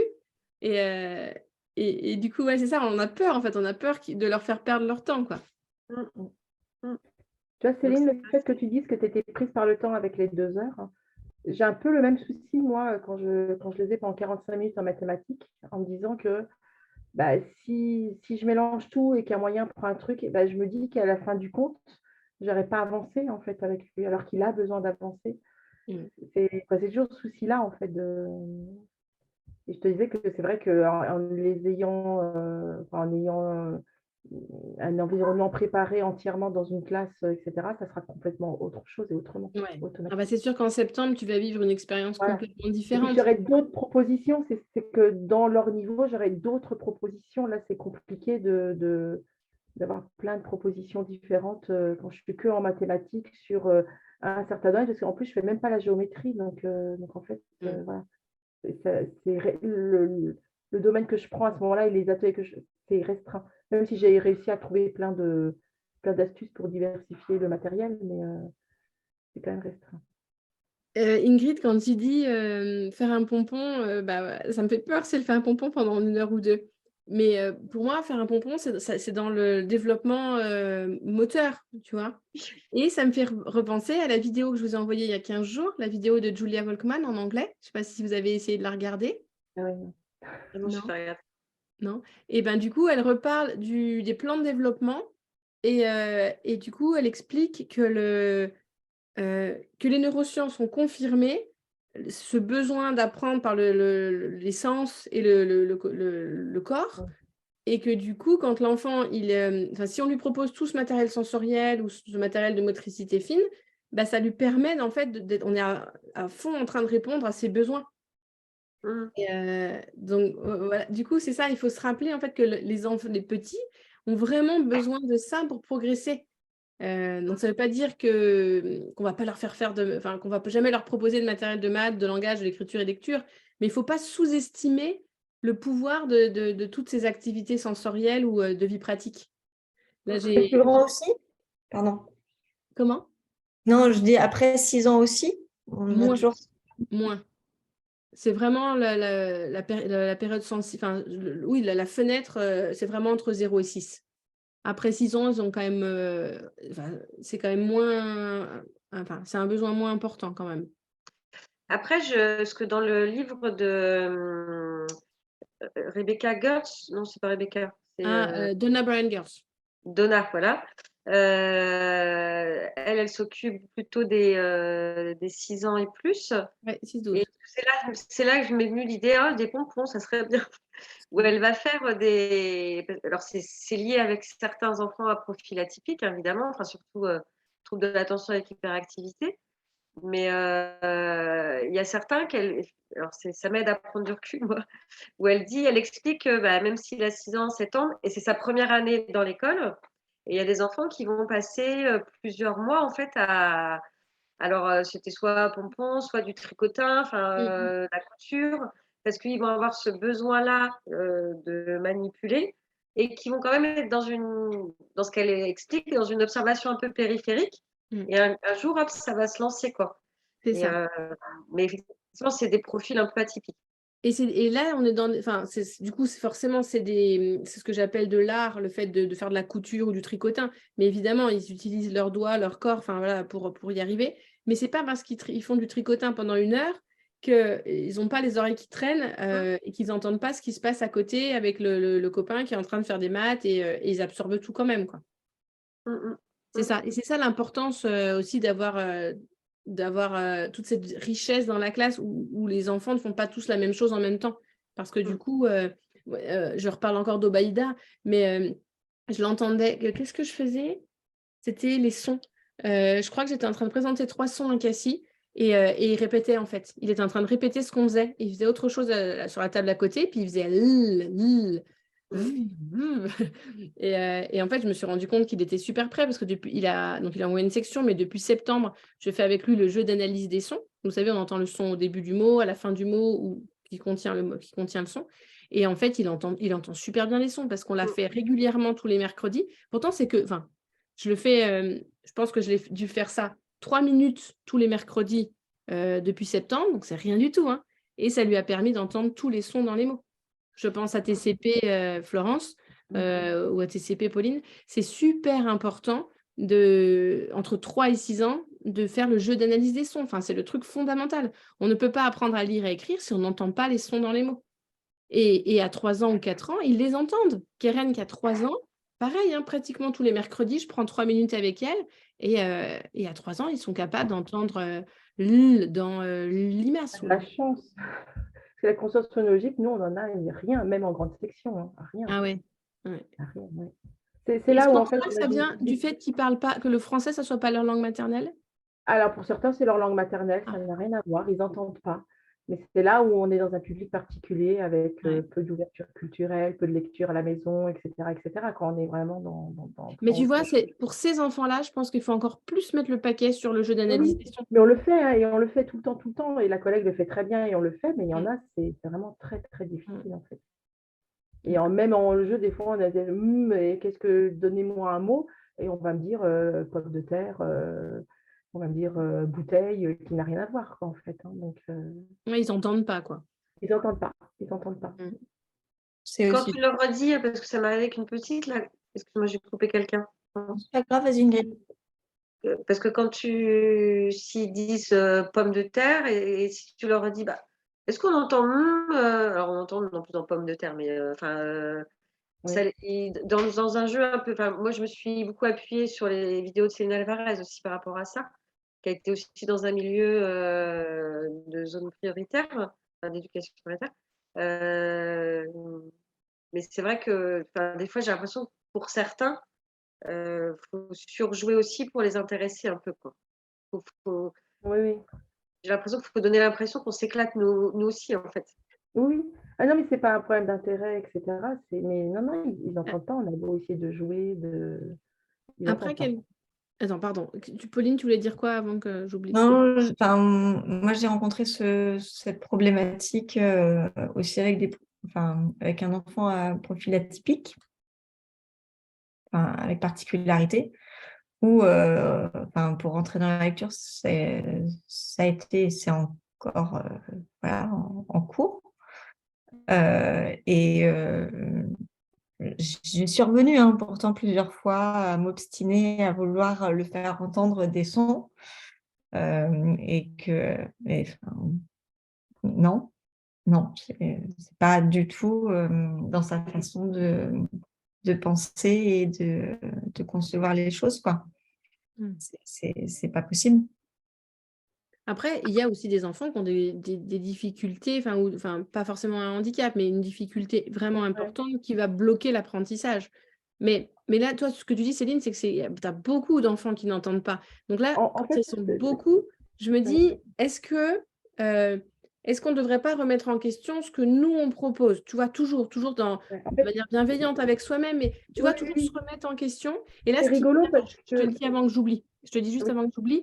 Je me rappelle de mes souvenirs d'école, de grande section, de CP, et on a 50 façons, 50 pas matérielles, mais 50 activités différentes pour travailler la conscience phonologique. Tu sais, on a plein d'activités différentes. En Montessori, il y en a une. Tu as une boîte avec des jolis petits objets style Playmobil, objets miniatures, et il n'y a qu'une façon de faire l'analyse des sons. Donc, tu vois, on ne se disperse pas aussi. Est-ce que ça pourrait pas être est-ce que ça ne peut pas empêcher les enfants d'atteindre cette compétence, le fait qu'on leur propose autant de matériel? Je me demande. En fait, il y a deux choses que je dois vous dire. On est en pleine revisite du fameux projet d'école. Alors, je ne sais pas si en privé, vous devez le faire aussi, mais nous, c'est obligatoire. Et donc, on est obligé d'analyser ce qui se passe au CP. Donc, on a les évaluations nationales et donc, on a analysé tout ce qui s'est passé au CP. Nous, dans notre école, on se trouve à grosso modo 30 ou 35% au CP de réussite de ces évaluations nationales. Donc, c'est vraiment très, très, très, très, très bas, quoi. Voilà, on est vraiment très, très bas. Et là, on a fait une analyse et on s'est dit, bon, il faut refaire ce nouveau projet d'école avec des… Alors, l'institution nous impose certaines choses et donc on a balisé certaines choses. Et de tous les collègues de la petite section à la grande section, on dit tous qu'ils sont de plus en plus bébés et qu'on part de plus en plus loin dans ce qu'ils savent faire. Donc moi, ce que je faisais il y a 10 ans avec des élèves et je faisais toujours, ça marchait super bien. Là, j'ai beau essayer et ça ne marche plus, en fait. Voilà, donc je me remets en question, on refait plein de choses, etc. Mais on s'aperçoit que c'est au-delà de ce que… c'est un constat d'échec, quelque part, mais c'est au-delà de ce que… Voilà, on est n'a obligé pas toutes d'aller les les cartes en chercher main. de plus en plus loin, en fait. Voilà. C'est ça. Et la famille, elle a un rôle tellement important qu'on ne peut pas tout rétablir et changer toute la donne. Enfin, c'est pas possible, en fait.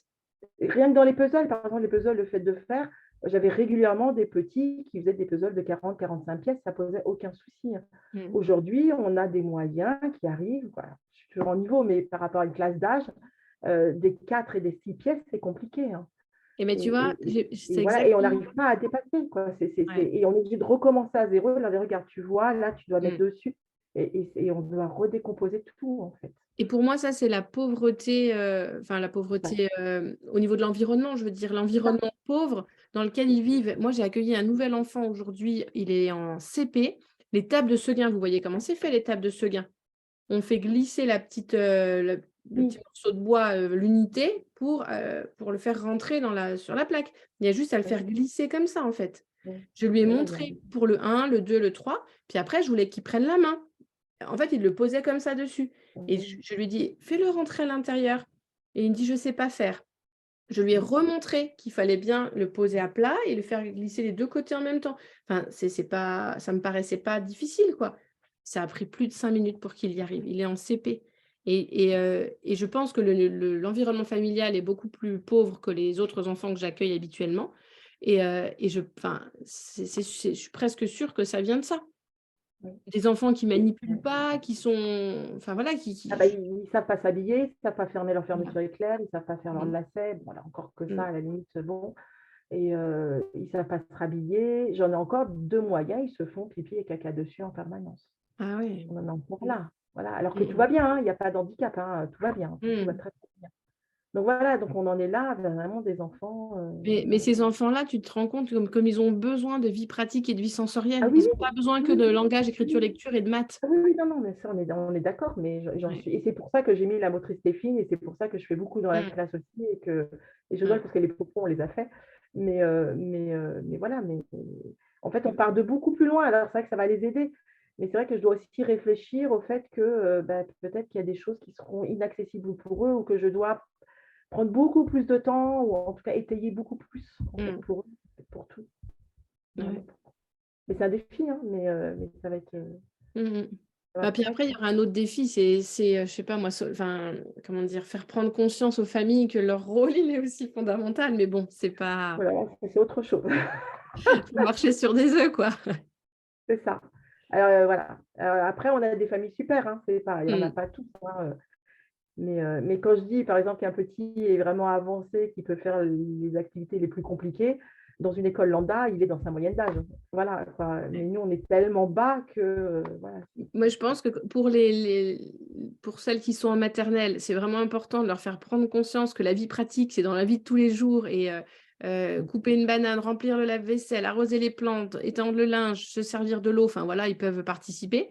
Et pour celles d'entre vous qui sont en CP, moi, je me battais tout le temps pour que les parents continuent de lire des histoires aux enfants, même une fois qu'ils savent lire. J'imagine que ça aussi, c'est Ingrid pas Ingrid, Florence et Pauline, j'imagine que c'est un peu votre combat aussi. Parce que, hop, c'est bon, les enfants savent lire, on arrête de leur lire des histoires. Mais non, mais non. Moi, c'est ne serait-ce que faire. Les parents ont beaucoup de mal. On essaye de suivre aussi certaines règles, mais les devoirs à la maison. Donc, normalement, voilà, on n'est pas censé. On a quand même gardé la lecture pour que les parents puissent faire aussi un lien en lecture avec les enfants. Et ça, je sais que c'est très compliqué pour certaines familles. Mm. Ne serait-ce que voilà, partager ce moment-là. Alors, c'est pas forcément là le parent, on ne demande pas forcément aux parents là, de lire, mais qu'ils puissent partager ce moment-là et d'être avec leur enfant pour que leur enfant ait aussi envie de lire. Et on n'est pas dans une catégorie sociale Défavorisé. défavorisée. Mm. Moi, Et c'est ça, la c'est pire, vraiment très compliqué. la pire punition de mon fils, c'est pas d'histoire le soir. Alors ça, c'est la pire punition qu'il puisse avoir. Moi, mes filles ont 11 et 13 ans et on continue de lire des histoires. Bon, pas le même genre qu'on lisait il y a 2 ans ou 3 Oui. ou 4, mais on continue de lire des histoires. Ouais. Bon, les parents, n'empêche, ça pourrait être un sujet. Si un jour ça vous intéresse, de trouver des pistes pour les guider sans les vexer, Les braquets. sans les braquer. Bon, on va s'arrêter là. Je vous souhaite une bonne soirée. Oui, merci. Et on se retrouve dans 15 jours, je crois. Hein. Oui, on se retrouve doit être dans ça. 15 jours, c'est ça? Oui, il me semble, le 5, c'est ça, le 5 avril. Ah oui, alors je vous le dis de suite, j'ai un rendez-vous avec un chirurgien. J'espère être à l'heure et on verra. Et après, j'en saurai plus pour la suite des événements, qui risque d'être un peu compliqué. Voilà. Bon courage si toi aussi tu as des soucis au niveau santé. Ouais. Bon courage. Bonne soirée. Merci, Merci. au revoir. Bonne soirée.